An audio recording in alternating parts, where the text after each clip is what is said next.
ഞായറാഴ്ചയല്ലേ എന്തെങ്കിലും സ്പെഷ്യൽ വാങ്ങാം എന്ന് കരുതി പോവുകയാണ്. ചിക്കനൊന്നും വാങ്ങുന്നില്ല, മീനിൻ്റെ ഉള്ളും തലയും വാങ്ങാൻ വേണ്ടി പോവുകയാണ്. പോയി നോക്കാം, കാണുമോ എന്നറിയില്ല.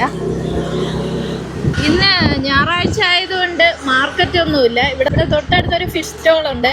അങ്ങനെ ഞങ്ങൾ കടയുടെ മുന്നിൽ എത്തിയിരിക്കുകയാണ്. ആഗ്രഹിച്ചതുപോലെ തന്നെ മീനിൻ്റെ തലയൊക്കെ ഇവിടെ ഉണ്ടായിരുന്നു. ഒരു ചൂരത്തല ഓർഡർ ചെയ്തു. ഇത്രയും വലിയ തല വീട്ടിൽ കൊണ്ടുപോയി കട്ട് ചെയ്യാൻ പാടായിരിക്കും, അതുകൊണ്ട് അവർ തന്നെയാണ് ഇത് കട്ട് ചെയ്ത് തരുന്നത്.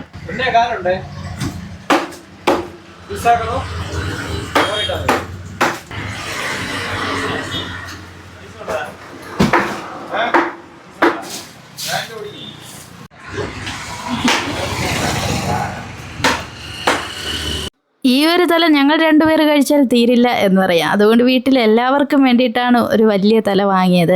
കാണുന്നത് പോലെയൊന്നുമല്ല, ഈ തല വൃത്തിയാക്കാൻ നല്ല പാടാണ്. ഞങ്ങൾ കട്ട് ചെയ്താൽ പോലും ഇത്രയും നല്ല നീറ്റായിട്ട് കട്ട് ചെയ്യില്ല. അവരാകുമ്പോൾ എക്സ്പീരിയൻസ് ഉള്ളത് കൊണ്ട് പെട്ടെന്ന് കട്ട് ചെയ്താണ് തരുന്നത്. തല മാത്രമല്ല, അവിടെ വേറെയും ഒരുപാട് മീനുകൾ ഉണ്ടായിരുന്നു. നെമ്മീനുണ്ട്, വേളപ്പാരയുണ്ട്, ചൂര, കൊഞ്ച്, അങ്ങനെ ഒരുപാട് മീനുകൾ ഇന്നുണ്ടായിരുന്നു. ഞങ്ങൾ തലക്കറി വയ്ക്കുമ്പോൾ എന്തായാലും കപ്പ മസ്റ്റാണ് കേട്ടോ. അതുകൊണ്ട് പോകുന്ന വഴിയിൽ 1 കിലോ കപ്പയും മേടിച്ചു. ഇതൊക്കെ നമ്മൾ സ്ഥിരം വാങ്ങുന്ന പച്ചക്കറി കടകളാണ്.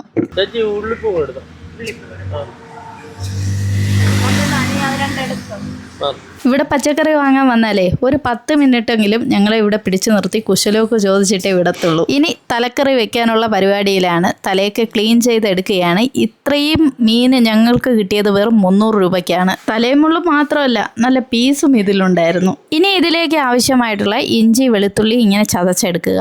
അതിനുശേഷം ഇതിനാവശ്യത്തിനുള്ള എണ്ണ ഒഴിച്ച് കടുകിട്ട് പൊട്ടിക്കുക. ഇനി ഇതിലോട്ട് കറിവേപ്പില ഇടുക. ഇത് മൂത്തതിന് ശേഷം 2 ടീസ്പൂൺ മുളക് പൊടി ചേർക്കുക. അതിനൊന്ന് വറുത്തതിന് ശേഷം ഇതിലോട്ട് ഞങ്ങൾ തേങ്ങ അരച്ച് വെച്ചിരിക്കുകയാണ്. ആ അരപ്പ് ഇതിലോട്ടൊന്ന് ആഡ് ചെയ്തതിന് ശേഷം ഒന്ന് ഇളക്കി കൊടുക്കുക. ഇതിലേക്ക് ഞങ്ങൾ കുടംപുളിയാണ് ചേർത്തിട്ടുള്ളത്. ഇനി ഇതിന് ആവശ്യമുള്ള വെള്ളം ഒഴിക്കുക. അതിനുശേഷം ഇതിലോട്ടുള്ള ചേരുവകളെല്ലാം ചേർക്കുക. മല്ലിപ്പൊടി, മുളക് പൊടി, മഞ്ഞൾപ്പൊടി, ഉപ്പ് ഇതെല്ലാം ആവശ്യത്തിന് ചേർത്ത് കൊടുക്കുക. പിന്നെ കുറച്ച് കാന്താരി മുളക് കൂടി ഇടുന്നുണ്ട്. അതിനുശേഷം 4 ചെറിയ ഉള്ളി ഇതോടെ ഇട്ടതിന് ശേഷം വെള്ളം ഒന്ന് ചൂടായതിന് ശേഷം മാത്രമാണ് ഈ കഷ്ണങ്ങളെല്ലാം ഇടേണ്ടത്. കഷ്ണങ്ങളെല്ലാം ഇട്ട് കഴിഞ്ഞു. ഇനി ഇതിൻ്റെ പുറത്തോട്ട് മാങ്ങയും പച്ചമുളകും കൂടി ഇട്ട് കൊടുക്കുകയാണ്. മാങ്ങയൊക്കെ ഇടുമ്പോൾ ഒരു പ്രത്യേക ടേസ്റ്റ് കിട്ടും കേട്ടോ.